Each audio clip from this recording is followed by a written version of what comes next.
que derriba fortalezas espirituales que parecían invencibles. Ese poder se llama oración. Pero no cualquier oración, la oración de un padre o una madre por sus hijos. Y hoy vamos a hablar de por qué esa oración tiene una fuerza que tú mismo desconoces, una eficacia que la Iglesia ha testimoniado durante 2000 años y un alcance que puede cambiar no solo la vida de tus hijos, sino la de generaciones enteras. Quiero que entiendas algo desde el principio. Este mensaje no es para hacerte sentir culpable. No vengo a señalarte lo que hiciste mal como padre o madre. Ya bastante te has flagelado tú mismo con esos pensamientos en las noches de insomnio. Vengo más bien a darte una esperanza concreta, fundamentada en la fe y en la razón, en la Escritura y en la experiencia de los santos. Vengo a decirte que mientras haya vida, hay esperanza. Y que mientras tú respires, tienes en tus manos el arma más poderosa que existe para luchar por el alma de tus hijos. San Agustín, uno de los más grandes doctores de la Iglesia, fue un joven perdido, entregado al pecado, a la herejía, a los placeres desordenados. Su madre, Santa Mónica, lloró por él durante 17 años.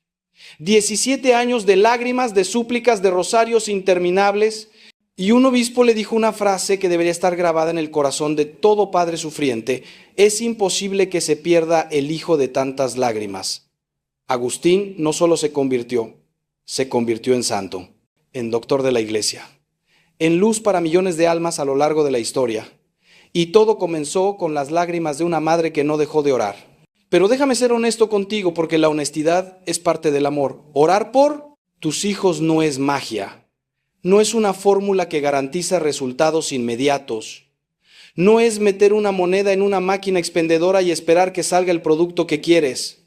La oración es un misterio, un encuentro con el Dios vivo, una colaboración con su gracia que respeta siempre la libertad humana. Tus hijos son libres, Dios mismo respeta esa libertad, aunque le duela, aunque le cueste la cruz.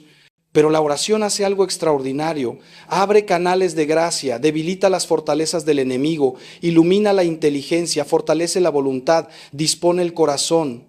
La oración obliga a tus hijos a convertirse, pero les facilita enormemente el camino. Les quita piedras, les enciende luces, les envía personas, les provoca circunstancias.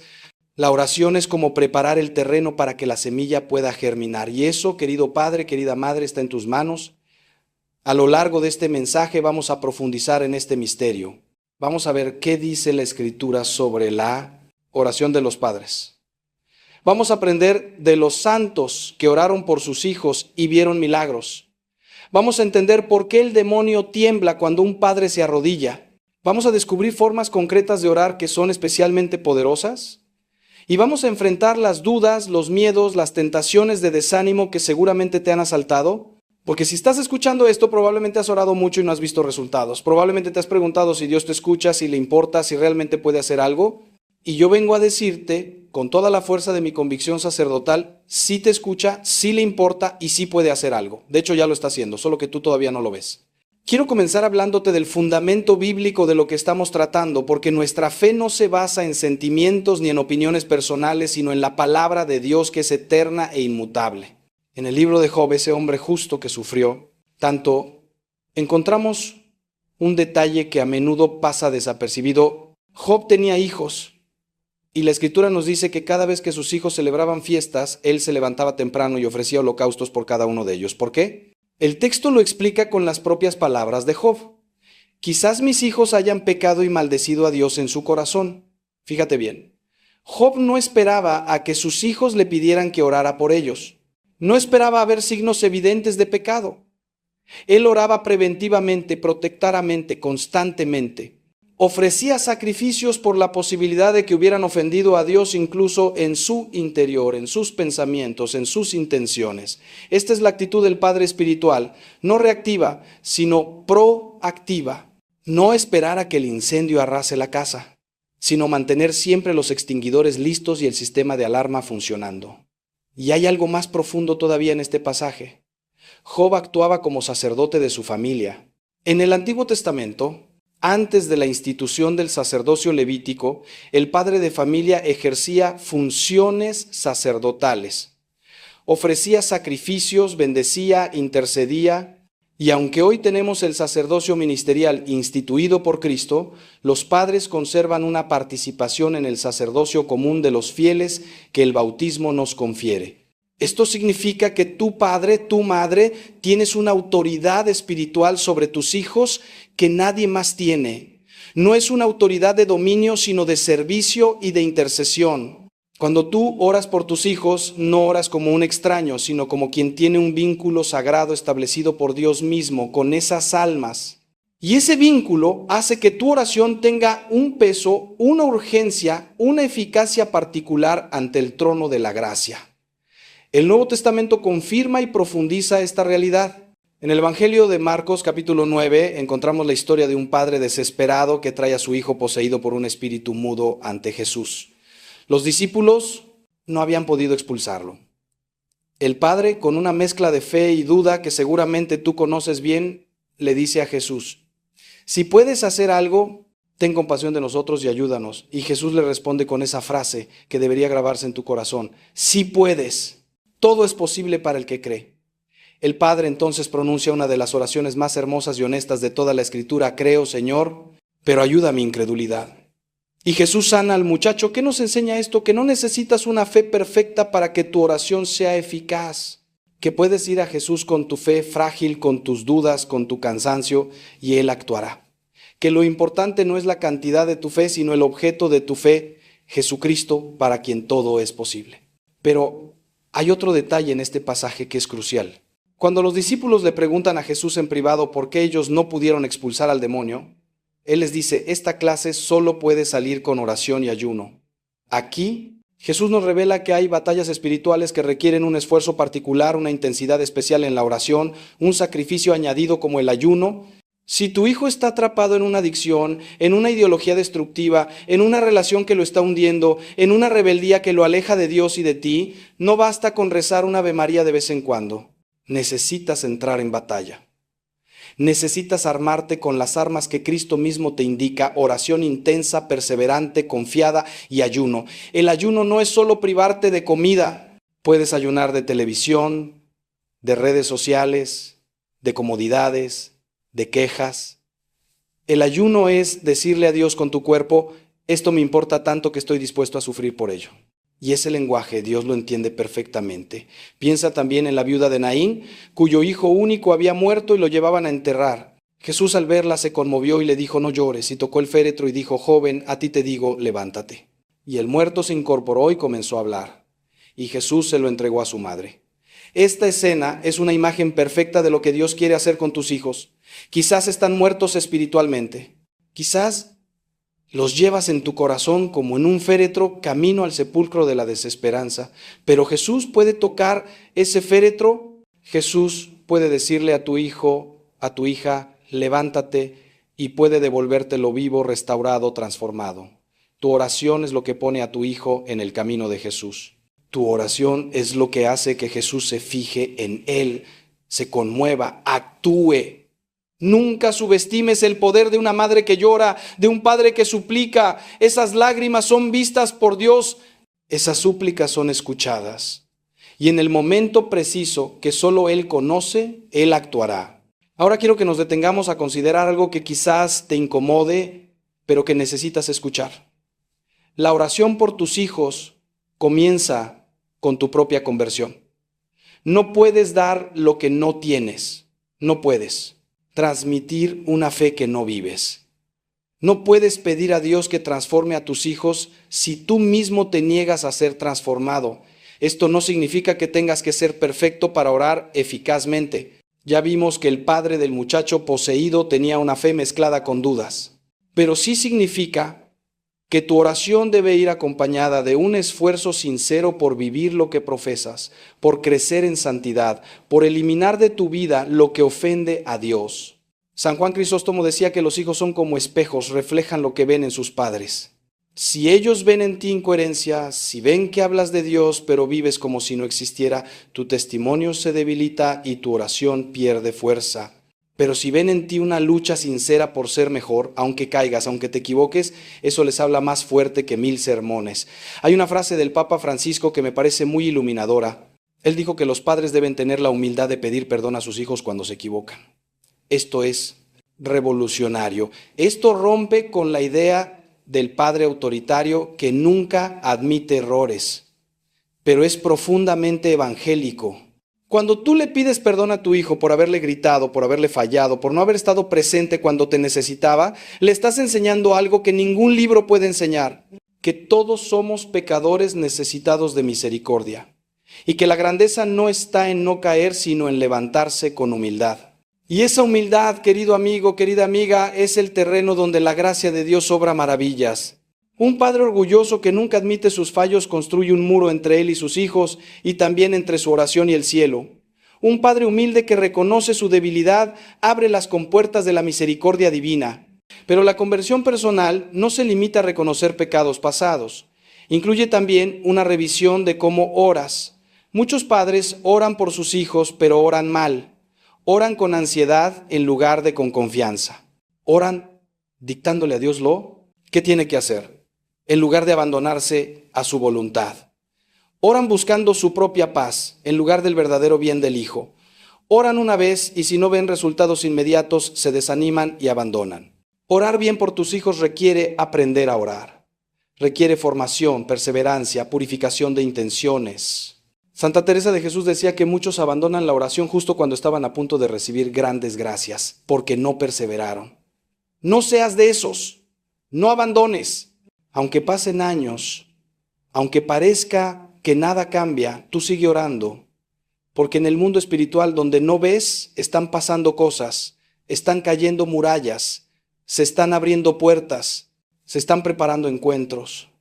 Tu oración está trabajando, aunque tus ojos no lo perciban. Quiero hablarte también de la importancia de orar con tu cónyuge, si lo tienes. La oración conyugal por los hijos tiene un poder multiplicado. Jesús dijo, donde 2 o 3 están reunidos en mi nombre, allí estoy yo, en medio de ellos. Y también, si 2 de ustedes se ponen de acuerdo en la tierra para pedir algo, mi Padre del cielo se lo concederá. Cuando esposo y esposa se arrodillan juntos para orar por sus hijos, están invocando esa promesa de Cristo. Están creando un ambiente espiritual en el hogar que los hijos perciben aunque no lo expresen. Están modelando lo que significa poner a Dios en el centro de la familia. Sé que muchos matrimonios tienen dificultades para orar juntos. Les da vergüenza, no saben cómo hacerlo, tienen horarios diferentes, pero les animo a que lo intenten. Aunque sea un Padre Nuestro antes de dormir, tomados de la mano, pidiendo por cada hijo por su nombre. Eso transforma matrimonios y transforma hijos. Y si eres padre o madre soltero, si tu cónyuge no comparte tu fe o se niega a orar, no te desanimes. Tu oración individual sigue siendo poderosa, pero busca apoyo en la comunidad. Únete a un grupo de oración por los hijos. Hay muchos en las parroquias y en movimientos eclesiales. Pide a otros que oren contigo. La iglesia es un cuerpo y los miembros se ayudan unos a otros. No tienes que cargar solo este peso. Hay hermanos y hermanas que pueden unir sus oraciones a las tuyas, y esa comunión de los santos, tanto en la tierra como en el cielo, multiplica la eficacia de tu súplica. Invoca también a los santos, especialmente a aquellos que fueron padres. San José, Santa Mónica, San Luis Novenove, Santa Juana del Estonac. Ellos entienden lo que sientes, conocen tus luchas y pueden interceder con un conocimiento de causa que otros santos quizás no tienen. Y sobre todo, invoca a la Virgen María, la madre de todos los creyentes, que en las bodas de Caná intercedió por una necesidad tan simple como el vino y obtuvo de su hijo el primer milagro.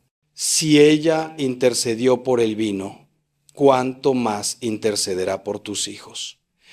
Detente un momento, respira. Quiero hacerte una pregunta que necesitas responder con toda honestidad en tu corazón. ¿Realmente crees que Dios puede cambiar a tu hijo? No te estoy preguntando si deseas que lo cambie, ni si le pides que lo cambie. Te pregunto si crees que puede hacerlo. Porque hay muchos padres que oran por costumbre, por deber, incluso por desesperación, pero en el fondo han perdido la esperanza. Han visto tanto, han sufrido tanto, han sido decepcionados tantas veces que ya no creen que nada vaya a cambiar. Y esa falta de fe, aunque comprensible humanamente, es un obstáculo para la gracia. Jesús, en su pueblo de Nazaret, no pudo hacer muchos milagros porque no tenían fe. La fe abre puertas que la incredulidad mantiene cerradas. Por eso te invito ahora mismo a hacer un acto de fe. a decirle a Dios: Señor, creo que tú puedes transformar a mi hijo. Creo que no hay situación imposible para ti. Creo que tu amor es más fuerte que su pecado, tu luz más poderosa que sus tinieblas, tu misericordia más grande que sus errores. Ayúdame a creer más, aumenta mi fe. Esa oración, dicha con sinceridad, puede ser el comienzo de una nueva etapa en tu vida espiritual y en la vida de tu hijo. Ahora quiero adentrarme en un terreno que a muchos incomoda, pero que es esencial para entender lo que está en juego cuando oras por tus hijos: la realidad del combate espiritual.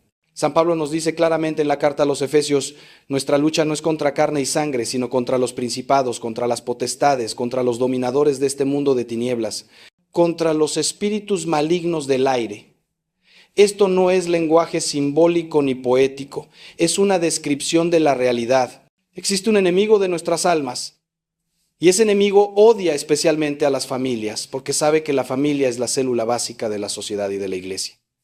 Si destruye la familia, destruye todo. Y una de sus tácticas favoritas es atacar a los hijos, porque sabe que así hiere a los padres en lo más profundo. Cuando tu hijo se aleja de Dios, cuando cae en adicciones, cuando abraza ideologías contrarias a la fe, cuando rompe con todo lo que le enseñaste, no estás lidiando solamente con su rebeldía o su inmadurez. Estás lidiando con una influencia espiritual maligna que quiere destruirlo. Esto no significa que tu hijo esté poseído ni que sea un caso para exorcistas. La acción ordinaria del demonio es mucho más sutil. Sugerencias, tentaciones, engaños, confusiones, desánimos. Él le susurra a tu hijo que la fe es para débiles, que la moral católica es represiva, que la felicidad está en el placer, el dinero, el poder. Y si tu hijo no tiene defensas espirituales y nunca aprendió a discernir, si está espiritualmente anémico, esas sugerencias encuentran terreno fértil. Tu oración es lo que contrarresta esa influencia. Tu oración es lo que pone ángeles custodios en acción, lo que debilita al enemigo, lo que protege a tu hijo, aunque él no lo sepa ni lo quiera. San Juan María Vianney, el santo cura de Ars, tuvo que luchar durante años con ataques demoníacos directos. El demonio lo llamaba el devorador de patatas y hacía ruidos terribles en su casa por las noches. Pero el santo no se amedrentaba. Sabía que esos ataques eran señal de que su ministerio estaba dando fruto. Decía: cuando el demonio está furioso es porque estamos haciendo algo bien. Aplica esto a tu oración por tus hijos. Si sientes resistencia, si te cuesta orar, si te vienen distracciones, desánimos, dudas, si te preguntas si vale la pena, reconoce ahí la mano del enemigo que quiere que abandones. Y no abandones. Insiste. Persevera. Cada Ave María es un golpe al demonio, cada rosario es una cadena que lo ata, cada misa ofrecida por tu hijo es una victoria del bien sobre el mal. No te canses de pelear. La batalla es real, pero también lo es la victoria de Cristo, que ya derrotó al demonio en la cruz. Hay oraciones específicas que son especialmente poderosas en este combate. La oración a San Miguel Arcángel, que pide su defensa contra las maldades y acechanzas del demonio. El rosario que San Pío de Pietrelcina llamaba el arma más poderosa, la coronilla de la divina misericordia con su súplica de misericordia para el mundo entero. Las letanías de los santos, que invocan a todo el ejército celestial. Y sobre todo, la Santa Misa, que es la renovación incruenta del sacrificio de la cruz, el acto de culto más perfecto y más poderoso que existe. Ofrece misas por tus hijos. Pide a tu párroco que celebre intenciones especiales por ellos. Cuando asistas a misa, pon a tus hijos en la patena junto con el pan, en el cáliz junto con el vino, para que sean transformados con Cristo y ofrecidos al Padre. Eso tiene un valor infinito porque es el valor mismo de la sangre de Cristo derramada por la salvación. Otro aspecto del combate espiritual que debes conocer es la importancia de la bendición paterna. En la tradición judía, la bendición del padre era un acto de enorme trascendencia. Piensa en Isaac bendiciendo a Jacob, en Jacob bendiciendo a sus 12 hijos. Esa bendición no era solo un buen deseo, era una transmisión de gracia, una palabra eficaz que configuraba el destino del bendecido. En la tradición católica conservamos eso en la bendición que los padres pueden dar a sus hijos. No necesitas ser sacerdote para bendecir a tus hijos. En virtud de tu bautismo y de tu paternidad o maternidad, puedes y debes bendecirlos. Hazlo cada noche antes de que duerman si son pequeños. Hazlo cuando salgan de casa aunque sean adultos. Hazlo incluso en la distancia. Si no están contigo, extiende tu mano hacia donde estén y pronúnciala. Di que Dios te bendiga y te guarde, que haga brillar su rostro sobre ti y te conceda su favor, que vuelva su rostro hacia ti y te dé la paz. O simplemente haz la señal de la cruz sobre su frente diciendo, en el nombre del Padre y del Hijo y del Espíritu Santo. Esa bendición tiene poder. Ese gesto está respaldado por el cielo. Y aunque tu hijo no crea, aunque se ría, aunque lo rechace, la bendición hace su trabajo en el mundo espiritual. Ahora necesito hablarte de algo que quizás sea lo más difícil de todo este mensaje, la aceptación del tiempo de Dios. Vivimos en una cultura de la inmediatez, donde queremos todo rápido, comida rápida, internet rápido, soluciones rápidas, y trasladamos esa mentalidad a la oración. Oramos hoy y queremos resultados mañana. Y cuando no los vemos, pensamos que la oración no funciona, que Dios no escucha, que es inútil seguir insistiendo, pero el tiempo de Dios no es el nuestro. Isaías lo dice claramente, mis pensamientos no son sus pensamientos, ni sus caminos son mis caminos. Así como el cielo es más alto que la tierra, así mis caminos son más altos que sus caminos y mis pensamientos más que sus pensamientos. Santa Mónica oró por su hijo Agustín durante 17 años. 17 años, ¿te imaginas? Año tras año, viendo a su hijo hundirse más en el pecado, en la herejía, en el desorden, año tras año, orando, llorando, suplicando. Probablemente hubo momentos en que pensó que todo era inútil, que Agustín estaba perdido para siempre, que sus oraciones se perdían en el vacío, pero no abandonó. Y cuando Agustín finalmente se convirtió a los 33 años, no solo se convirtió radicalmente, totalmente, definitivamente. Se hizo sacerdote, obispo, doctor de la iglesia, escribió obras que todavía hoy iluminan a millones, fue un gigante de la fe. Y todo ese fruto estaba contenido en las lágrimas de su madre, como la encina está contenida en la bellota. Aquellos 17 años no fueron tiempo perdido. Fueron tiempo de preparación, de maduración, de acumulación de gracia, que finalmente se derramó como un torrente incontenible. Quizás tú llevas años orando y no ves cambios. Quizás la situación incluso ha empeorado. Quizás ya no sabes qué más hacer. Déjame decirte algo, Dios no es indiferente a tu dolor. Dios no está jugando contigo ni probando cuánto puedes aguantar. Dios está trabajando de maneras que tú no puedes ver, preparando cosas que tú no puedes imaginar. Cada oración tuya es una semilla plantada y las semillas necesitan tiempo bajo tierra, en la oscuridad, antes de brotar. El agricultor no desentierra la semilla cada día para ver si ya creció. Confía en el proceso y espera. Así tú. Confía y espera. Lo que no puedes ver está sucediendo. Lo que no puedes imaginar está preparándose. Y cuando llegue el momento de Dios, que no es tu momento, pero es el momento perfecto, verás la cosecha y entenderás que cada oración valió la pena. Hay un texto del profeta Habacuc que siempre me ha impactado.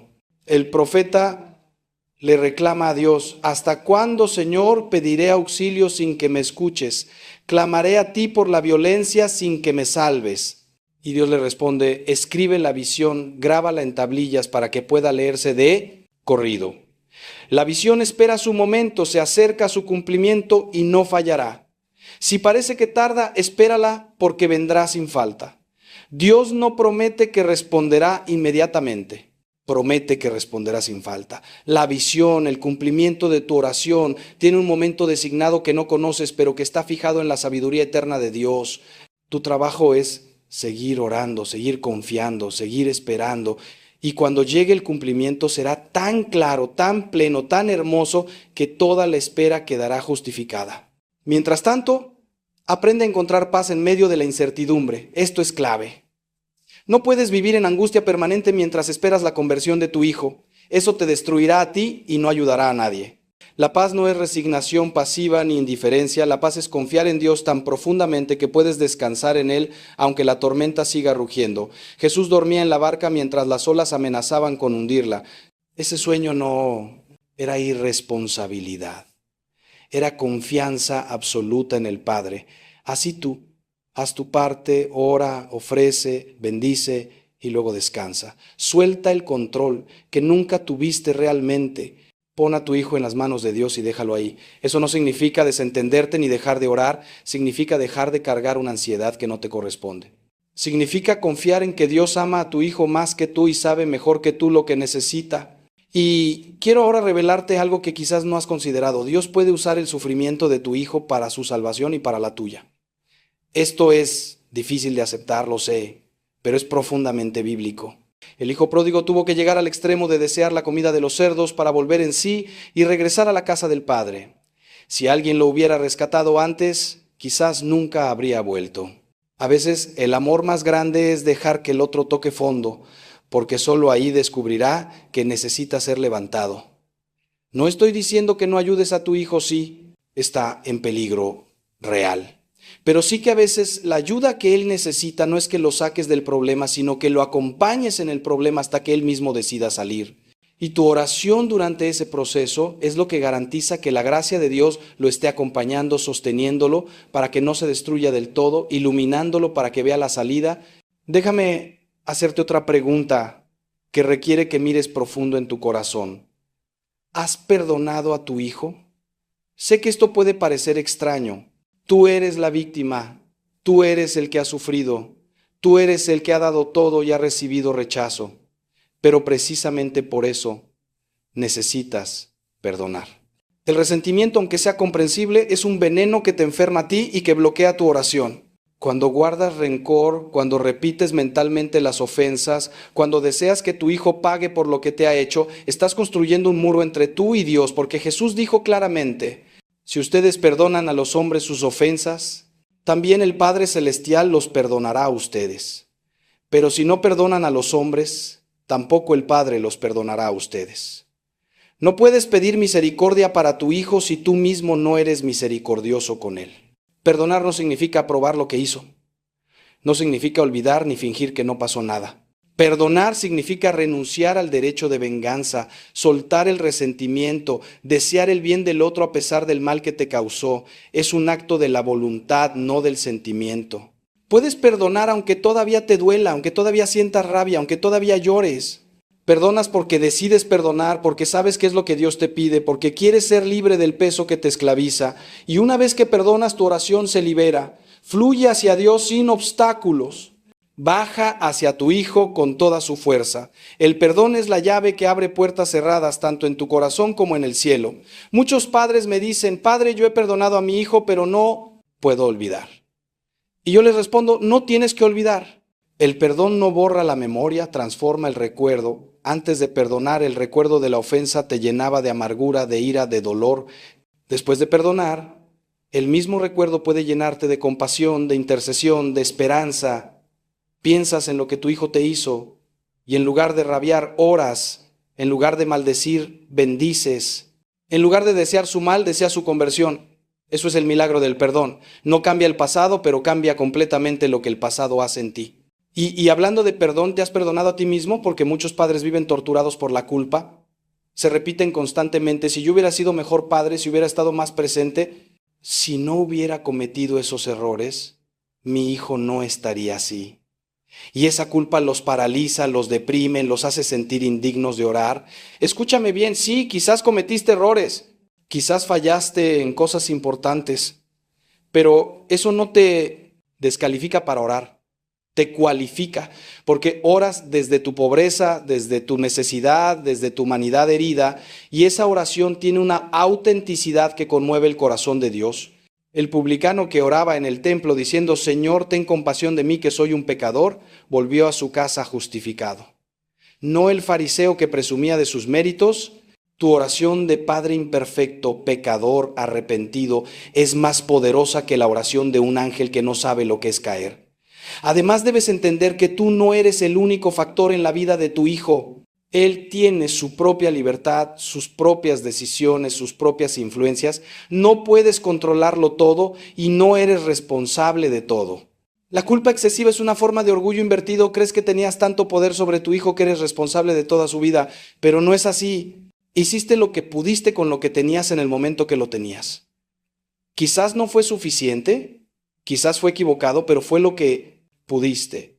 Y ahora haces lo que puedes, orar. Y eso es lo más importante que puedes hacer. Así que suelta la culpa, Confiésala si es necesario, pide perdón a Dios y a tu hijo si puedes, y luego avanza. La culpa que no lleva a la conversión es estéril y destructiva. La culpa que te lleva a Dios es redentora. Quiero hablarte ahora de formas concretas de orar por tus hijos que han demostrado ser especialmente poderosas. La primera es la oración de consagración. Consagrar a tus hijos a Dios, a la Virgen María, al Sagrado Corazón de Jesús, es un acto de entrega radical que tiene efectos profundos. No es magia. Es poner a tu hijo bajo una protección especial, reconociendo que no te pertenece a ti sino a Dios y pidiendo que sea guardado, guiado, santificado. Hay fórmulas tradicionales de consagración que puedes usar o puedes hacerlo con tus propias palabras. Lo importante es la intención del corazón. Señor, te entrego a mi hijo, ya no es mío, es tuyo, haz con él lo que quieras, pero sálvalo, cuídalo, no lo dejes perderse. La segunda forma es la oración de alabanza. Esto puede parecer contradictorio cuando estás sufriendo, pero es muy poderoso. Alabar a Dios en medio de la prueba es un acto de fe heroico que libera gracias extraordinarias. No alabas porque te sientas bien, sino porque Dios es digno de alabanza independientemente de tus circunstancias. Dice, Señor, te alabo porque eres bueno, te alabo porque eres fiel, te alabo porque tienes un plan para mi hijo aunque yo no lo vea, te alabo porque vas a sacar bien de este mal, te alabo porque confío en ti. Esta oración descoloca al demonio que espera que te quejes, que dudes, que blasfemes, y abre compuertas de gracia porque demuestra una fe que no depende de resultados. La tercera forma es la oración de intercesión específica. No basta con decir, Señor, ayuda a mi hijo, sé específico. ¿Qué necesita tu hijo exactamente? ¿Conversión? ¿Sanación de una herida? ¿Liberación de una adicción? ¿Luz para tomar una decisión? ¿Encuentro con personas que lo ayuden? Ora por eso concreto. Visualiza a tu hijo recibiendo esa gracia. Dale detalles a Dios, no porque Él no lo sepa, sino porque el ejercicio de especificar te ayuda a ti a enfocar tu fe y tu deseo. Y cuando esa gracia llegue, la reconocerás y podrás dar gracias. La cuarta forma es la oración de reparación. Ofrece sacrificios, mortificaciones, actos de caridad para reparar los pecados de tu hijo. En la comunión de los santos los méritos se comparten. Tu sacrificio puede suplir lo que falta en tu hijo. Esto no es sustituir su libertad, sino colaborar con la gracia. Santa Teresita del Niño Jesús ofrecía sus pequeños sacrificios diarios por los pecadores y vio conversiones extraordinarias que ella atribuía a esos granitos de arena. Tú puedes hacer lo mismo por tu hijo. Ofrece el cansancio del trabajo, la molestia del tráfico, la incomodidad del frío, los pequeños dolores físicos y también los grandes sufrimientos que estás viviendo precisamente por él. Todo eso tiene un valor redentor cuando se une a la cruz de Cristo. La quinta forma es la oración de autoridad. En virtud de tu bautismo, de tu confirmación y de tu paternidad o maternidad, tienes autoridad espiritual para ordenar al demonio que se aparte de tu hijo. No es un exorcismo formal, que solo puede hacer un sacerdote autorizado, pero sí es un ejercicio legítimo de tu potestad bautismal. Puedes decir, en el nombre de Jesús, ordeno a todo espíritu de mentira, de adicción, de rebeldía, de confusión, que se aparte de mi hijo y no vuelva más. Hazlo con fe, con calma, sin gritos ni teatralidad, pero con firmeza. El demonio tiene que obedecer el nombre de Jesús.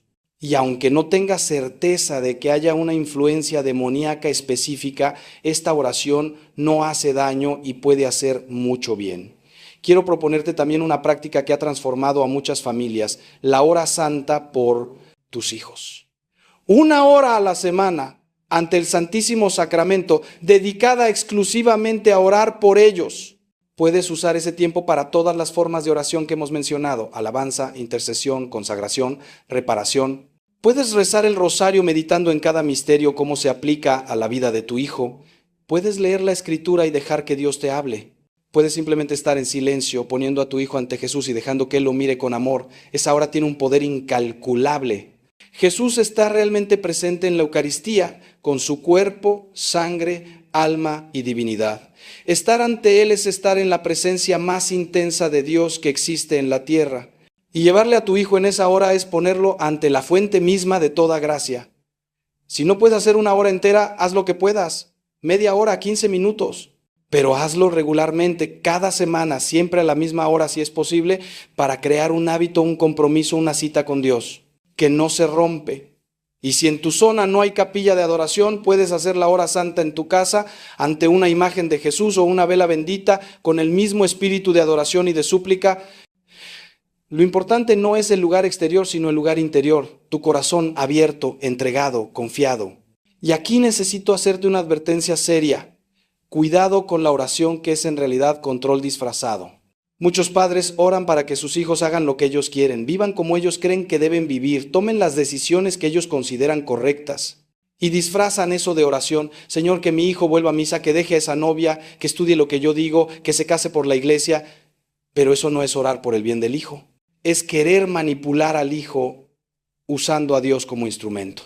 La oración verdadera dice: Señor, haz con mi hijo lo que tú quieras, lo que sea mejor para su alma, aunque no sea lo que yo quiero. Eso requiere un desprendimiento enorme, una confianza radical, una humildad que reconoce que Dios sabe más que tú. Pero eso es orar de verdad. El Papa Benedicto XVI explicó bellamente que la oración nos transforma a nosotros antes de transformar las situaciones. Cuando oras por tu hijo, el primer efecto es en ti, te purifica, te humilla, te acerca a Dios, te hace más paciente, más compasivo, más sabio. Y esa transformación tuya ya empieza a cambiar la situación, porque cambias tú, que eres parte de la situación. Cambias tu forma de tratar a tu hijo, de hablarle, de mirarlo. Y eso abre posibilidades que antes estaban cerradas. Así que no midas la eficacia de tu oración solo por si tu hijo cambia, mídela también por si tú cambias. Porque eso ya es un fruto enorme y es el comienzo de frutos mayores. Otra tentación común es la oración transaccional. Señor, yo te doy esto y tú me das aquello. Es como un negocio con Dios. Voy a rezar 50 rosarios y tú vas a convertir a mi hijo, pero Dios no es un comerciante que se deja comprar. Dios es un Padre que ama gratuitamente y que da según su sabiduría, no según nuestros méritos. Tus rosarios no son monedas para comprar la conversión de tu hijo. Son expresiones de tu amor a Dios y de tu confianza en Él. El fruto vendrá, pero como regalo, no como pago. Ora con generosidad, sin calcular, sin poner condiciones, sin llevar la cuenta. Ora porque orar es bueno, porque acercarse a Dios es lo mejor que puedes hacer, porque orar por tu hijo es amarlo de la forma más alta. Quiero darte ahora un consejo muy práctico. Escribe tus oraciones. Lleva un diario de oración donde anotes por qué oras, qué le pides a Dios, qué sientes cuando oras, y también anota las respuestas, las señales, los pequeños cambios que vas viendo. Esto tiene dos beneficios enormes. Primero, te ayuda a ser constante y específico en tu oración porque escribir obliga a concretar. Segundo, te permite ver en retrospectiva cómo Dios ha ido actuando, lo cual fortalece tu fe para seguir adelante. Muchas veces no reconocemos la acción de Dios porque no la recordamos. Pero si tienes un registro, puedes volver atrás y ver: aquí pedí esto y pasó aquello, aquí estaba desesperado y luego vino tal consuelo. Y ese testimonio escrito te sostiene en los momentos de sequedad y duda. También te aconsejo que hables con un sacerdote o director espiritual sobre tu situación. No cargues esto solo. La dirección espiritual es un tesoro que la Iglesia ofrece y que muchos católicos desaprovechan. Un buen director puede ayudarte a discernir cómo Dios te está guiando, puede corregirte si estás cometiendo errores en tu forma de orar o de relacionarte con tu hijo, puede darte palabras de aliento basadas en la sabiduría de la tradición. No tienes que tener problemas graves para buscar dirección. Es para todos los que quieren avanzar en la vida espiritual. Y en una situación tan delicada como esta es especialmente valioso. Hay santos que tienen una intercesión particular por los hijos descarriados. Ya mencioné a Santa Mónica. También está San Francisco de Sales, quien convirtió a miles de protestantes con su dulzura y paciencia y que intercede por quienes han dejado la fe. Santo Tomás Moro, que sufrió la incomprensión de parte de su familia cuando eligió el martirio y que entiende el dolor de no ser comprendido por los suyos. Santa Rita de Casia, cuyos hijos querían vengar la muerte de su padre y que oró pidiendo que murieran antes que cometer ese pecado, y así sucedió, murieron reconciliados con Dios. Esto suena duro, pero muestra la intensidad de su amor por sus almas. Pide la intercesión de estos santos, háblales con confianza. Ellos conocen tu lucha desde dentro Y no olvides a los ángeles, especialmente al ángel de la guarda de tu hijo. Cada ser humano tiene un ángel custodio asignado desde su concepción, cuya misión es protegerlo, iluminarlo, guiarlo hacia Dios. El ángel de la guarda de tu hijo no ha renunciado a él, aunque tu hijo haya renunciado a Dios. Sigue ahí, fiel, paciente, esperando ser invocado. Ora al ángel de la guarda de tu hijo. Pídele que lo proteja, que le sugiera buenos pensamientos, que lo aparte de ocasiones de pecado, que le facilite encuentros con personas que lo acerquen a Dios. Tú y el ángel de tu hijo son aliados en la misma batalla y esa alianza es poderosa. Y ahora quiero hablarte del fruto más inesperado de todo este sufrimiento, tu propia santificación. No lo habías pensado así, ¿verdad? Estabas tan enfocado en el problema de tu hijo que no viste lo que Dios está haciendo en ti a través de este problema. Pero mira, este sufrimiento te ha llevado a orar como nunca habías orado. Te ha hecho depender de Dios como nunca habías dependido. Te ha quitado la autosuficiencia, el orgullo, la ilusión de control. Te ha puesto de rodillas, literalmente. Y todo eso es santificación, todo eso es crecer en virtud, en fe, en amor. Dios no quiso el pecado de tu hijo ni el sufrimiento tuyo, pero está sacando de ellos un bien enorme, la transformación de tu alma. Y esa transformación es eterna. Cuando todo esto pase, mira, durante años hemos sido educados en una mentira muy bien empaquetada. Nos han dicho que la felicidad está en acumular experiencias, en conseguir logros profesionales, en alcanzar cierto estatus económico, en encontrar a la pareja perfecta, en tener hijos maravillosos, en viajar por el mundo, en ser reconocidos y admirados. Y entonces nos lanzamos a esa carrera frenética, vivimos como hámsters en una rueda que nunca se detiene, corriendo cada vez más rápido hacia una meta que siempre se aleja un poco más. Conseguimos ese ascenso que tanto queríamos y 2 semanas después ya estamos pensando en el siguiente, compramos esa casa más grande y en 6 meses ya nos parece insuficiente. Logramos que nuestras fotografías en redes sociales reciban miles de me gusta y al día siguiente nos sentimos igual de vacíos que antes. ¿Te suena familiar esto que te estoy diciendo? Lo terrible, lo verdaderamente doloroso de esta situación es que muchos de ustedes llevan décadas atrapados en esta dinámica sin comprender qué es lo que realmente está pasando. Van de terapia en terapia, leen libros de autoayuda como si fueran Biblias modernas, prueban meditaciones orientales que les prometen paz interior, se inscriben en cursos de mindfulness o programación neurolingüística, experimentan con todo tipo de filosofías New Age que les venden una espiritualidad light, sin compromiso y sin cruz. Y nada, absolutamente nada, llena ese agujero negro que llevan dentro. Porque están buscando agua en pozos secos, están intentando saciar un hambre infinita con migajas finitas, están queriendo resolver un problema espiritual con soluciones meramente psicológicas o emocionales. Y mientras tanto, el verdadero remedio, la única fuente de agua viva capaz de saciar tu sed para siempre, está ahí, esperándote pacientemente en el sagrario de la iglesia más cercana a tu casa, ese lugar al que quizás hace años que no entras. Esta noche o esta mañana o esta tarde, dependiendo de cuándo estés escuchando estas palabras, quiero llevarte de la mano por un camino de descubrimiento profundo. Voy a mostrarte las verdaderas raíces de ese vacío que te está matando lentamente. Voy a desmontar las mentiras que has creído sobre la felicidad y el sentido de la vida y voy a ofrecerte no una teoría bonita, no un consuelo barato, sino la verdad completa que Cristo vino a revelarnos. Una verdad que tiene 2000 años de antigüedad, pero que es más actual que el periódico de hoy. Una verdad que ha transformado millones de vidas y que puede transformar la tuya si le das una oportunidad.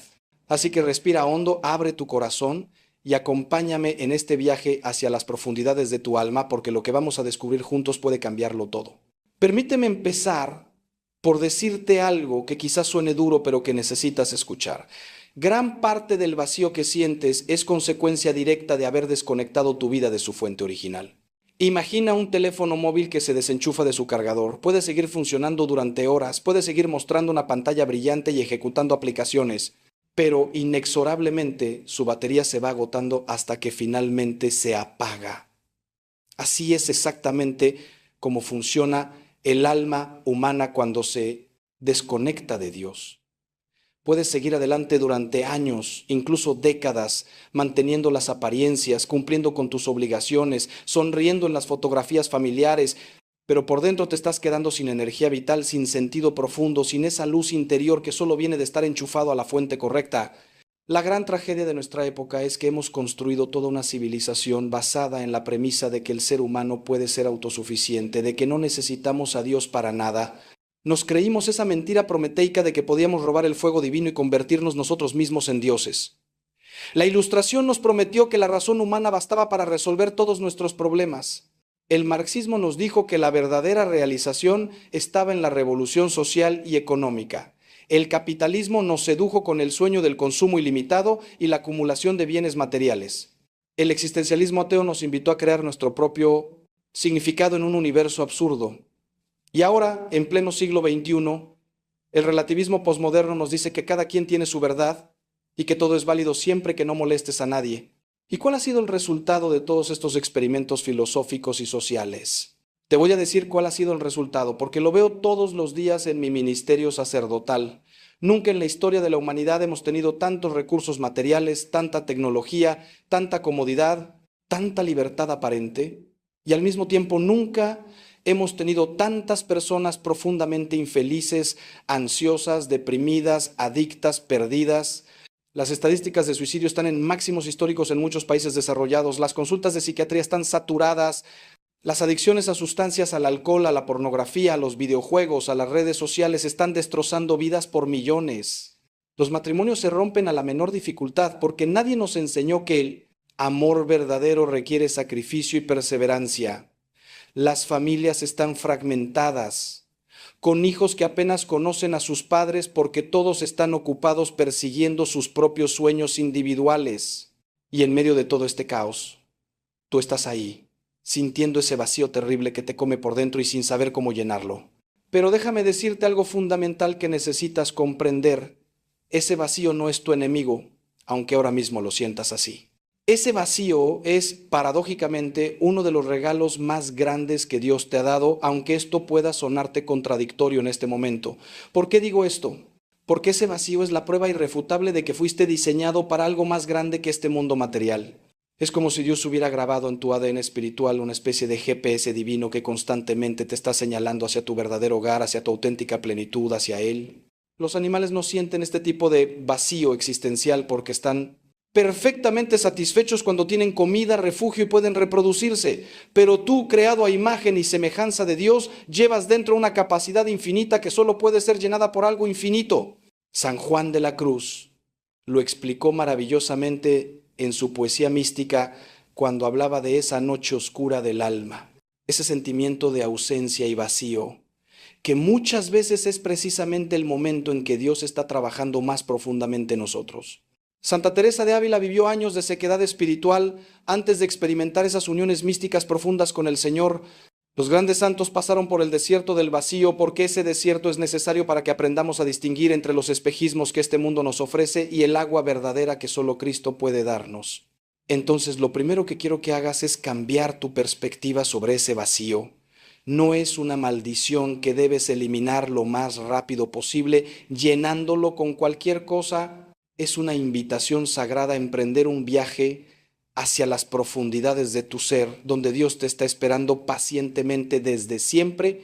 Ahora bien, para entender realmente por qué te sientes tan vacío, necesitamos hablar de algo que la cultura moderna ha borrado casi completamente de su vocabulario: el concepto de tu destino eterno. Vivimos en una sociedad que funciona como si esta vida terrena fuera todo lo que existe, como si después de la muerte no hubiera absolutamente nada más que oscuridad y olvido. Incluso muchos cristianos nominales, personas que se dicen católicas porque fueron bautizadas de niños, viven en la práctica como ateos funcionales, tomando todas sus decisiones basándose únicamente en cálculos de placer y dolor, de beneficio y pérdida en esta vida temporal. Pero escúchame bien, tú no fuiste creado para 70 u 80 años de existencia en este planeta. Fuiste creado para la eternidad. Esta vida terrena es apenas el prólogo, la sala de espera, el periodo de formación y decisión que determina dónde pasarás literalmente para siempre. Cuando internalizas esta verdad, cuando realmente comprendes en lo más profundo de tu ser que cada día que vives aquí es un día menos que te queda para decidir tu destino eterno, todo cambia radicalmente. Las preocupaciones que te quitan el sueño empiezan a verse en su verdadera proporción. Esa discusión con tu compañero de trabajo, ese comentario hiriente que recibiste en redes sociales, esa cuenta bancaria que no crece tan rápido como quisieras, esa arruga nueva que descubriste en el espejo esta mañana, todo eso que nos consume la energía emocional y mental cada día, de repente se ve insignificante cuando lo miras desde la perspectiva de la eternidad. Y al contrario, cosas que quizás has estado descuidando completamente, como el estado de tu alma, como tu relación con Dios, como tu capacidad de amar de verdad a los demás, esas cosas se vuelven prioritarias porque son las únicas que vas a llevarte contigo cuando cruces el umbral de la muerte. El problema es que nuestra sociedad ha construido todo un sistema de distracción masiva precisamente para evitar que pienses en estas realidades fundamentales. Desde que te despiertas hasta que te acuestas, tu atención es bombardeada constantemente con estímulos diseñados para mantenerte en la superficie, para que nunca te detengas a reflexionar sobre las preguntas más importantes. ¿De dónde vengo? ¿Hacia dónde voy? ¿Cuál es el propósito de mi existencia?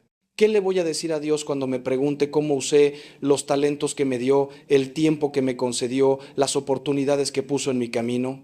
Miras tu teléfono móvil un promedio de 150 veces al día, consumes horas de contenido vacío en redes sociales, te entretienes con series y películas que no te dejan absolutamente nada valioso, llenas cada minuto libre con ruido y actividad para no tener que enfrentarte al silencio. Y justo en ese silencio, en ese espacio vacío que tanto te aterroriza, es donde Dios quiere hablarte. Dios no grita, no compite con las notificaciones de tu smartphone, no hace efectos especiales para captar tu atención. Dios habla en un susurro suave, como hizo con el profeta Elías en la cueva del monte Joreb. Elías esperaba encontrar a Dios en el viento huracanado, en el terremoto, en el fuego, pero Dios no estaba en ninguno de esos fenómenos espectaculares. Dios estaba en el susurro de una brisa suave. Y si tú nunca te detienes, si nunca apagas todo el ruido exterior e interior, si nunca te sientas en silencio ante el Santísimo Sacramento o simplemente en tu habitación con las manos abiertas y el corazón dispuesto, ¿cómo vas a escuchar lo que Dios quiere decirte? ¿Cómo vas a descubrir cuál es tu verdadera misión en esta vida? ¿Cómo vas a llenar ese vacío con lo único que realmente puede llenarlo? Déjame contarte algo que he observado en innumerables ocasiones durante mi ministerio. Las personas que más vacías se sienten por dentro son precisamente aquellas que tienen sus vidas más llenas por fuera. Conocí a un empresario exitoso, dueño de varias compañías, que venía a verme regularmente porque a pesar de su éxito material estaba al borde del suicidio. Me decía: padre, tengo todo lo que soñé cuando era joven, dinero, reconocimiento, una familia hermosa, propiedades en varios países. Pero me despierto cada mañana con un peso en el pecho que me aplasta, sintiendo que mi vida no tiene ningún sentido real, que todo es una farsa elaborada. ¿Sabes qué había pasado con este hombre?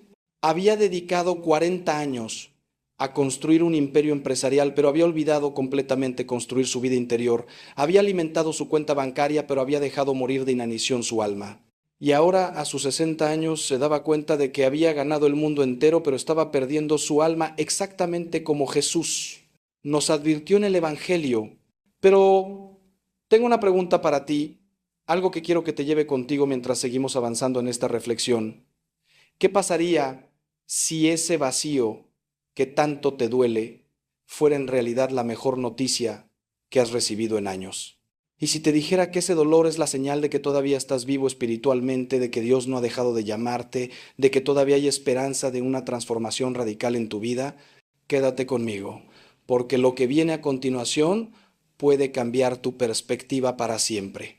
Hablemos ahora de algo que está en la raíz misma de ese vacío existencial que experimentas, la pérdida de tu identidad verdadera.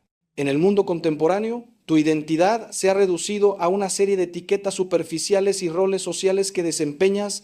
Eres tu profesión, tu estado civil, tu nivel socioeconómico, tu ideología política, tu orientación sexual, tu nacionalidad, tus gustos y preferencias de consumo. Te defines por lo que haces, por lo que tienes, por lo que otros piensan de ti, por cómo te ves en el espejo, por cuántos seguidores tienes en Instagram.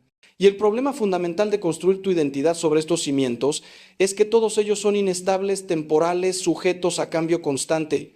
Tu trabajo puede desaparecer mañana. Tu cuerpo envejece inexorablemente cada día. La opinión de los demás fluctúa como las olas del mar. Tus circunstancias económicas pueden cambiar drásticamente. Todo eso en lo que has basado tu sentido de quién eres es arena movediza. Pero ¿sabes cuál es tu verdadera identidad? La única que permanece estable a través de todos los cambios y circunstancias de la vida. Eres un hijo amado de Dios, creado con un propósito específico y eterno, dotado de una dignidad infinita que no depende de absolutamente nada de lo que hagas o dejes de hacer. Esta es la verdad más importante que puedes conocer sobre ti mismo. Antes de que hicieras algo bueno o malo, antes de que tuvieras cualquier logro o fracaso, antes incluso de que nacieras, Dios te amaba con un amor infinito y te deseaba en existencia, como le dijo Dios al profeta Jeremías. Antes de formarte en el vientre te conocía, antes de que salieras del seno materno te consagré. Tu existencia no es un accidente cósmico, no eres el resultado casual de procesos biológicos ciegos, eres una idea única en la mente de Dios hecha realidad, eres una palabra que Dios pronuncia en el mundo, eres irreemplazable e irrepetible en toda la eternidad. Cuando pierdes de vista esta verdad fundamental, cuando olvidas quién eres realmente en lo más profundo de tu ser, es cuando empiezas a buscar desesperadamente validación externa. Empiezas a depender de la aprobación de los demás para sentirte valioso. Necesitas constantemente que te digan que eres bueno en lo que haces, que eres atractivo, que eres inteligente, que eres exitoso. Te vuelves adicto a los elogios y mortalmente sensible a las críticas. Tu estado de ánimo sube y baja como un yo-yo dependiendo de cómo te trataron hoy tus colegas o tu pareja o tus hijos. Vives en una montaña rusa emocional porque has puesto el control de tu valor propio en manos de personas que son tan frágiles e inconsistentes como tú. Y en el fondo, muy en el fondo, hay una vocecita que no para de susurrarte: no eres suficiente, nunca serás suficiente, tienes que hacer más, ser más, tener más para merecer amor y respeto. Esta es una de las mentiras más destructivas que el enemigo de nuestras almas, el diablo, planta en nuestra mente, que nuestro valor es condicional, que tenemos que ganarnos el amor, que debemos demostrar constantemente que merecemos existir. Y bajo la presión de esta mentira, millones de personas se están destruyendo lentamente. Desarrollan adicciones al trabajo, se exigen perfección en todo, se comparan constantemente con otros y siempre salen perdiendo en la comparación, se castigan brutalmente por cada error, viven con una culpa constante que nunca pueden sacudirse completamente. He visto personas brillantes y talentosas que se sienten como fraudes, esperando que en cualquier momento alguien descubra que no son tan buenos como aparentan. He visto hombres y mujeres hermosos que se miran al espejo y solo ven defectos. He visto cristianos sinceros que no pueden creer realmente que Dios los ama porque en el fondo piensan que son demasiado malos, demasiado pecadores, demasiado rotos para merecer el amor divino. Pero escucha esta verdad que puede liberarte hoy mismo si la dejas entrar en tu corazón. El amor de Dios por ti es completamente incondicional. No hay absolutamente nada que puedas hacer para que Dios te ame más de lo que ya te ama en este preciso instante. Y también esto es crucial entenderlo. No hay absolutamente nada que puedas hacer para que Dios te ame menos de lo que ya te ama ahora mismo. Tu valor ante los ojos de Dios no se basa en tu desempeño, no fluctúa según tus logros o fracasos, no depende de si eres mejor o peor que otros. Tu valor es absoluto e infinito simplemente porque existes, porque Él te quiso en existencia, porque eres su criatura amada. San Juan Pablo II lo dijo hermosamente: no tenemos miedo de ser santos porque Cristo tiene poder infinito. El vacío que sientes comienza a llenarse cuando redescubres esta identidad fundamental, cuando dejas de buscar tu valor en lugares equivocados y lo encuentras donde siempre estuvo, en ser hijo de Dios. Ahora necesitamos hablar de algo que probablemente no te han dicho con suficiente claridad. Una de las causas más profundas de ese vacío interior es el pecado no confesado que llevas cargando. Quizás durante años o incluso décadas. Y aquí necesito ser completamente directo contigo porque tu alma está en juego. El pecado no es simplemente romper reglas arbitrarias que una institución religiosa inventó para controlarte, como nos quiere hacer creer la mentalidad secular moderna. El pecado es actuar en contra de tu propia naturaleza más profunda, es traicionar tu verdadero yo, es separarte de la fuente de la vida que es Dios. Cada vez que pecas, especialmente cuando cometes pecados graves, con plena conciencia y deliberado consentimiento, algo se rompe dentro de ti, se crea una grieta en tu alma por donde se escapa la gracia, se levanta un muro entre tú y Dios, entre tú y tu propio corazón. He escuchado miles de confesiones en mi vida sacerdotal y te puedo asegurar que he visto el patrón una y otra vez. Personas que vienen diciéndome que se sienten vacías, deprimidas, sin sentido. Y cuando empezamos a hablar con honestidad, descubrimos que están cargando con pecados que nunca han confesado adecuadamente. Un hombre que hace 20 años tuvo una aventura extramatrimonial y nunca lo confesó, nunca se lo dijo a su esposa, ha vivido 2 décadas con esa culpa corroyéndolo por dentro como un ácido, destruyendo su capacidad de estar verdaderamente presente en su propia vida. Una mujer que abortó en su juventud y enterró ese trauma en lo más profundo de su psique, nunca lo procesó espiritualmente, nunca recibió el perdón y la sanación que necesitaba, y ahora, 30 años después, ese dolor no resuelto sigue filtrándose en todas las áreas de su vida. Un joven adicto a la pornografía que lleva años esclavizado a esta cadena, sintiéndose sucio y avergonzado, pero incapaz de buscar ayuda, viviendo una doble vida que lo está matando espiritualmente. El pecado tiene consecuencias reales no porque Dios sea un juez vengativo esperando castigarte, sino porque violar las leyes espirituales es como violar las leyes físicas. Si decides saltar de un edificio, la gravedad no te castigará, simplemente actuará según su naturaleza y las consecuencias serán inevitables. Así funciona el pecado, tiene consecuencias naturales que se desprenden de la acción misma. Cuando vives en pecado, especialmente en pecados graves como adulterio, fornicación, pornografía, mentiras habituales, robos, calumnias, odios alimentados, cuando vives así y además añades la hipocresía de presentar una fachada diferente ante el mundo, tu vida interior se convierte en un campo de batalla. Tu conciencia grita constantemente aunque intentes silenciarla con distracciones, y ese vacío se hace cada vez más profundo porque estás cortando el cordón umbilical que te conecta con la fuente de la vida. La tragedia es que nuestra cultura relativista se nos ha enseñado que no existe el pecado, que todo es subjetivo, que lo único malo es juzgar a otros, que puedes hacer lo que quieras mientras no hagas daño a nadie, como si eso fuera posible, como si nuestras acciones no tuvieran ondas expansivas que afectan a innumerables personas y ante todo a nosotros mismos. Se nos dice que la culpa es un sentimiento tóxico del que debemos liberarnos, que la vergüenza es algo impuesto por sistemas de poder represivos. Pero déjame decirte algo que aprendí no solo en los libros de teología, sino en la experiencia pastoral concreta.